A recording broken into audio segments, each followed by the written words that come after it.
और क्लास अच्छा लगा तो क्लास को शेयर कीजिएगा। तो चलिए क्लास को स्टार्ट करते हैं। तो आज का हमारा सबसे पहला हिस्ट्री से क्वेश्चन है कि 1871 में कौन सी संधि हुई। 1871 में कौन सी संधि हुई?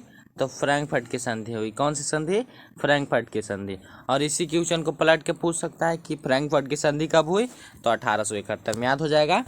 फिर चलिए आगे क्वेश्चन है कि यूरोप का मरीज किसे कहा जाता है। यूरोप का मरीज किसे कहा जाता है? तो यूरोप का मरीज तुर्की को कहा जाता है। किसे कहा जाता है? तुर्की को। इसको 2 नंबर में भी पूछ सकता है और 2 नंबर में पूछ सकता है और 1 नंबर में पूछ सकता है। आपसे पूछेगा क्वेश्चन कि यूरोप का मरीज किसे कहा जाता है? तो तुर्की को। फिर इसी क्वेश्चन को उलट पलट कर पूछ सकता है कि तुर्की को क्या कहा जाता है? तो यूरोप का मरीज कहा जाता है। ठीक है। फिर आगे क्वेश्चन है कि जर्मनी का एकीकरण के लिए कौन उत्तरदायी था। जर्मनी के एकीकरण के लिए कौन उत्तरदायी था? तो जर्मनी के एकीकरण के लिए बिस्मार्क उत्तरदायी था। कौन था? बिस्मार्क। और बिस्मार्क ने ही रक्त एवं लौह की नीति का अवलंबन किया था।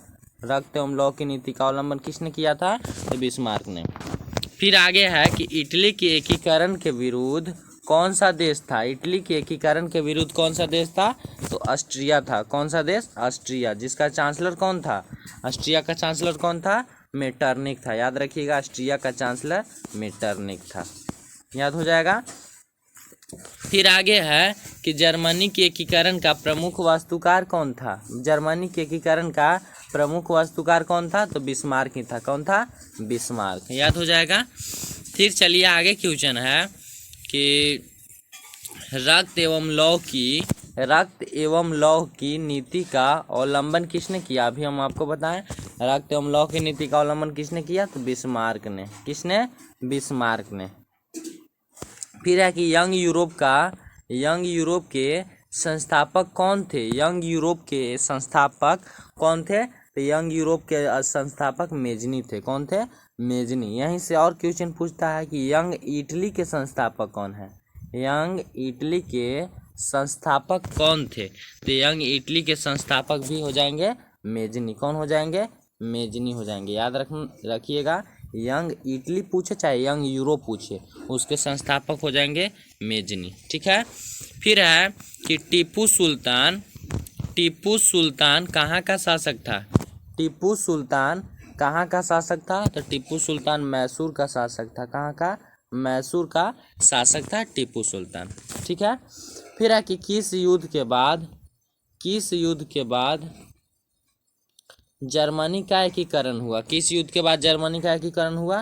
तो सेडान युद्ध के बाद जर्मनी का एकीकरण हुआ। किस युद्ध के बाद? सेडान युद्ध के बाद जर्मनी का एकीकरण हुआ। ठीक है।